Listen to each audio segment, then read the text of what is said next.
Fala pessoal, bem-vindos a mais um vídeo. Hoje eu vou fazer as previsões do New York Pro, mas antes de tudo, já quero pedir para que você deixe o seu like. Isso é muito importante para mim. Então, dá o like e vem comigo porque nós vamos fazer a previsão do New York Pro que vai rolar nesse final de semana, depois que teve as emoções de Pittsburgh. Então, o New York tomou uma proporção gigante porque tem muita coisa acontecendo nesse campeonato nesse próximo final de semana. E eu vou começar falando para vocês, sem enrolação, sobre a categoria Classic Physique. Não reparem aqui no meu caderninho Old School, que eu fiz algumas anotações aqui para não me perder. Mas vamos lá, até o momento, a lista, o line-up, eu vou comentar sobre os nomes que estavam na lista. Então, até o momento são esses. Como alguns atletas podem decidir de última hora, algumas coisas podem mudar ou alguns atletas podem desistir, mas eu acredito que até o momento eu acho que não vai haver mudanças, tá? Até porque muitos desses atletas já embarcaram para Nova York, já estão lá, já estão treinando na academia do Steve, já estão lá sendo vistos por ele, então acredito que a maior parte do que eu vou falar aqui vai acontecer. Então, a categoria Classic se resume na seguinte questão: Huff Diesel versus Josema. Huff Diesel confirmou a participação dele no New York Pro depois de ter vencido Pittsburgh. Isso gerou uma discussão porque, afinal de contas, por que diabos que o cara venceu o Pittsburgh e vai para o New York Pro, sendo que o Josema foi segundo lugar e ele poderia facilmente vencer o New York Pro? Todo mundo ia para casa feliz, todo mundo ia classificado para o Mr. Olympia, apesar de eu acho que o Josema já está classificado para o Mr. Olympia. Agora, boa pergunta. Ô filha da... Esse aí não está acompanhando. De qualquer forma, todo mundo ficaria classificado, todo mundo um título para cada um, todo mundo ia para casa feliz. Então, de qualquer forma, eles já estão classificados e convenhamos, como eu disse, campeonato uma semana após Pittsburgh, os dois já estão praticamente prontos, é uma distância relativamente perto, voo barato. É importante porque é um campeonato que é promovido pelo Steve, o árbitro central do Mr. Olympia, então muito provavelmente esse campeonato não vai ser julgado pelo Steve, vai ser julgado pelo Tyler Manion. Então, o que poderia mudar? Existe a possibilidade de o Josema vencer o Huff Diesel? Pois é, sim, existe a possibilidade. Mas possibilidade é diferente de probabilidade. A probabilidade é grande? Não, a probabilidade é pequena porque, convenhamos, o que aconteceu? Quais foram as razões pela qual, na minha visão, o Huff Diesel venceu o Josema no Pittsburgh Pro? O Josema, talvez não, acho que com certeza um dos melhores duplo bíceps da categoria Classic, porém, o Huff Diesel, ele traz uma linha mais completa, um X mais agressivo, uma linha de cintura muito amarrada. Ele cresceu muito nos últimos tempos, validando a minha tese anterior, na previsão anterior, que eu falei que muito provavelmente ele ia vencer. Então ele trouxe tudo aquilo que a gente previa que ele trouxesse para Pittsburgh e foi, apesar da diferença de ser de um ponto, na minha visão, foi unânime.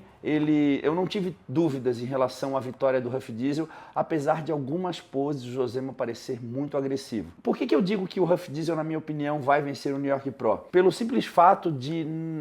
O que se muda em uma semana? Se constrói músculo em uma semana? Não. Condicionamento muda em uma semana? Muda. Foi o condicionamento a razão pela qual o Josema perdeu? Não.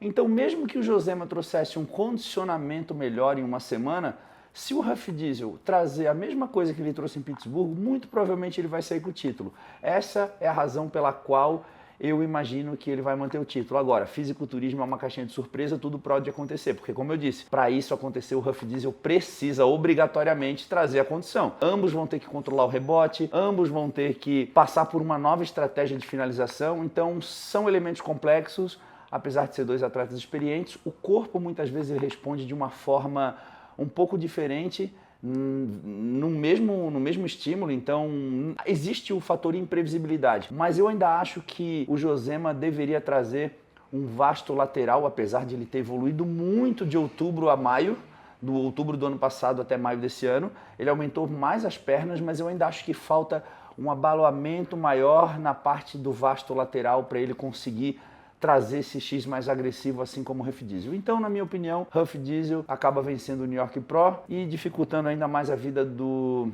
Josema, mas isso não faz com que o Josema esteja mal cotado no Mr. Olympia. Na minha opinião, o Josema vai estar figurando entre os top 5, com certeza. Tem uma outra observação que eu botei aqui, vamos ficar de olho no húngaro, Richard Nagy, porque esse cara foi terceiro lugar no Pittsburgh Pro, esse cara traz uma linha muito boa. Em tempos de falar de dorsal, ele também tem uma dorsal um pouquinho mais alta, ele não tem uma definição tão boa na parte baixa da dorsal, mas ele traz uma linha impressionante, um ótimo condicionamento, então muito provavelmente esse cara pode estar ali esperando alguém errar, esperando um dos dois errar, mas ele é um cara cotado para ser um top 3 também da categoria, o Richard Nagy. Não está na lista o Brad King, que foi 4º lugar em Pittsburgh, eu gostaria de ver ele também, afinal de contas ele estava ali entre os top 5 em Pittsburgh. E o Anton, aquele menino de 21 anos, ele também está fora dessa lista. Ele teve uma lesão no posterior de coxa logo depois da competição. Ele revelou isso, né? A lesão aconteceu antes, mas ele, na minha opinião, ele teve uma lesão muscular, porque ele tinha a ação do músculo ali, contração e tudo mais. Acredito que ele deve se recuperar muito rápido. Quem passou por uma lesão muito parecida foi o Nick Walker, né, um tempo atrás, e vocês viram que isso não gerou nenhum efeito colateral ali para a vida dele. Então, recuperação para o Anton aí, acredito que esse moleque vai voltar ainda melhor. Nomes que estão na lista que a gente tem que abrir o olho, que podem estar figurando ali no top 5 da categoria também, é o Camilo Dias, o colombiano, o Murat Khan, um australiano, e o Don Carter, americano. São nomes que podem estar figurando ali no top 5, então vamos ficar de olho nessa categoria Classic aí, que ela nos reserva fortes emoções. Agora vamos falar da categoria 212. O favoritismo fica para o Ángel Calderón, atual 3º lugar no Mr. Olímpia, e já foi algumas vezes vice-campeão. Eu já competi com ele, inclusive. O que acontece? Na minha opinião, o Ángel Calderón, a importância da participação do Ángel Calderón, apesar dele já estar classificado para o Mr. Olímpia, é que ele é um concorrente direto do brasileiro Vitor Porto, que foi 5º colocado no Olímpia. A nossa expectativa é para que o Vitor Porto traga um físico ainda melhor e que ele comece a brigar com o Ángel Calderón justamente por esse top 3 ali. Acho que ainda é precipitado falar numa briga de Vitor Porto com Keone Pearson e Chau Clarida. Acho que ainda é cedo para falar disso. Acho que ele pode bater de frente com o Ángel Calderón sim esse ano, se ele trouxer um pouco mais de volume, um pouco mais de perna e o físico incrível. Acho que observar o Ángel Calderón nesse momento vai ser aí muito bom para o Vitor Porto. Lembrando que o Kerit Barro, que nomezinho safado, hein? Kerit Barro também, um atleta que já vem competindo muitos anos aí, nos últimos anos na categoria 212, também é um grande nome aí para estar brigando com o Vitor Porto e com o Ángel Calderón pelo top 5 dessa categoria aí 212, mas na minha opinião, quem pode ameaçar aí o Ángel Calderón, cara, eu acho muito difícil alguém ameaçar ele. Mas tem o Samir Trode, dos Emirados Árabes, é um cara que traz uma linha muito estética, ele nunca traz um condicionamento tão agressivo assim, gostaria de ver ele um pouco mais seco, mas ele de alguma forma tem um físico muito bom, ele é grande para a categoria.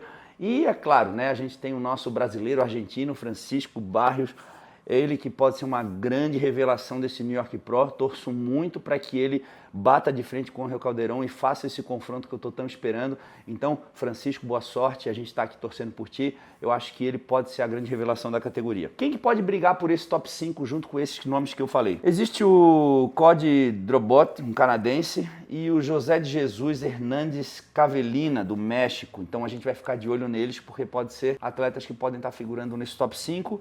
E eu anotei aqui também... peraí! Eu anotei aqui o Luiz Esteves, brasileiro radicado nos Estados Unidos. Olha, eu vi uma foto do Gustavo Pascoaloto com ele essa semana. Vamos ficar de olho no Luiz, porque é um cara que não é muito conhecido pelos brasileiros, mas ele vai competir representando os Estados Unidos, ele mora lá, mas é um cara muito bom, muito denso, um volume muito grande, e a gente vai ter a oportunidade de ver ele do lado desses caras. Então tá aí uma ótima oportunidade para vocês ficarem de olho no Luiz Esteves e, quem sabe, um próximo nome aí para a categoria 212 no Mr. Olímpia. Agora vamos para a categoria dos Open Class. Open Class, claro, favoritismo absoluto pro Nick Walker. Até agora os árbitros estão procurando quem venceu Pittsburgh. Esse campeonato deveria ter tido 2 troféus, na verdade, porque, olha, houve o que falar, muita gente se posicionou contra, a favor do resultado. O próprio Tyler Manion, nessa manhã, fez um vídeo falando que ele mesmo deu o título pro Nick Walker, mas ele foi vencido por outros árbitros. Ele deixou claro a transparência no resultado em relação à política. Ele falou que, se fosse considerar a política, seria uma boa para o Nick Walker ter vencido o Pittsburgh ou até mesmo o Olímpia, por conta de que o público acaba estando do lado dele. Ele é um dos Opens que tem mais carinho do público, mais suporte do público, então ele descartou a possibilidade de um resultado movido por política. Ele enalteceu muito o Nick Walker, mas a gente não pode descartar as qualidades do Derek, né, que acabou saindo campeão, mas foi o resultado que até agora eles estão procurando detalhes para argumentar e justificar. Eu particularmente acho muito bom essa discussão, tá? Eu acho que isso gera discussão, gera transparência, gera informação. Eu não acho que o Nick Walker deve perder as esperanças em relação ao título Mr. Olympia. Pelo contrário, eu acho que isso vai motivar ele. E eu acho que ele vai trazer aí uma versão muito parecida com o que ele trouxe em Pittsburgh. Vai garantir o título. Eu acho que isso vai trazer um gás maior para ele. Ele que ficou indignado, ele não tá nem aí se o Derek é campeão do Olímpia, ganhou o Arnold, ele tá nem aí. Ele quer ir lá, destruir todo mundo, ele tem uma personalidade muito forte e eu acho que é isso que faz com que a galera goste e se identifique com ele. Eu tentei achar algum nome aqui que pudesse bater de frente com ele, mas é difícil, por quê? Eu não acredito que o Krizo possa fazer frente com ele, inclusive o Krizo ficou na frente do Leandro Pérez no Pittsburgh Pro, foi algo também que o Leandro poderia ter. O Leandro que a gente vai ver ele no California State no outro final de semana, mas aí é outro papo também. Se vocês comentarem aqui, eu posso fazer um preview dessa competição também. A gente vai ter brasileiro no palco, então deixa o comentário aí pedindo que se vocês quiserem eu faça um preview dessa competição também. California State, campeonato promovido pelo Tamer, depois do New York Pro. São os 3 campeonatos aí, Pittsburgh, New York e California State, que fazem esse pós-Arnold e prévias do Olímpia aí. O William Bonac, que trouxe um condicionamento incrível no Pittsburgh, também vai estar ali, com certeza vai estar figurando ali entre os top 3, top 4, porque acredito que não vai ter um grande nome. Agora, a incógnita, a grande dúvida é em relação ao Regan Grimes. Cara, ele que tá um tempo sem competir, não ia competir o California State, não ia competir o New York Pro, eu acho que ele ia só pro California State, acabou mudando de ideia, confirmou o nome dele, 5h42 da manhã hoje ele estava no avião a caminho de Nova York, e é nome confirmado. Eu estou muito curioso para ver o Regan, ele que aparentemente ganhou muito volume. Ele posta no Instagram fotos assim muito artísticas, muito profissionais, então ele não acaba revelando muito o shape dele, mas o que ele mostra é impressionante. Ele aparentemente está bem maior. A questão é, será que ele vai trazer esse volume e aliado a um condicionamento? Porque o volume a gente sabe que ele é capaz de trazer, mas o condicionamento às vezes fica devendo. Ele que era dúvida justamente porque não sabia se ia dar tempo ou não, acabou confirmando porque disse que o físico dele respondeu bem, conversou com o técnico dele, resolveu entrar na competição. Agora é saber se eles vão conseguir trazer um condicionamento para bater de frente com o Nick Walker, que é o grande favorito desse título. Um cara que a gente deve ficar de olho, que vai estar brigando ali também entre os 3 primeiros, vai ser o Sassan Heirati, uns nomezinhos difíceis, né? Sassan Heirati, atleta do Cris Aceto, ele que foi 2º lugar na FIBO, ele só perdeu para o Andrew Jacket, é um cara muito bom, muito estético, já competiu com o Rafa algumas vezes, ele tem um bom quadríceps, ele não é assim um cara...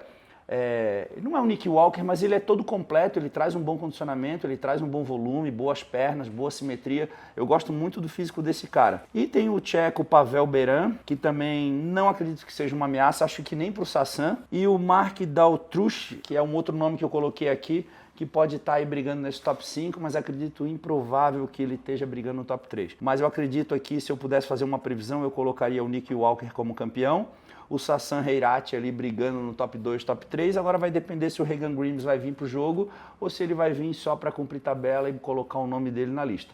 Acredito que não. Acredito que ele é um nome sempre perigoso, é um cara que a gente tem que ficar sempre de olho nele.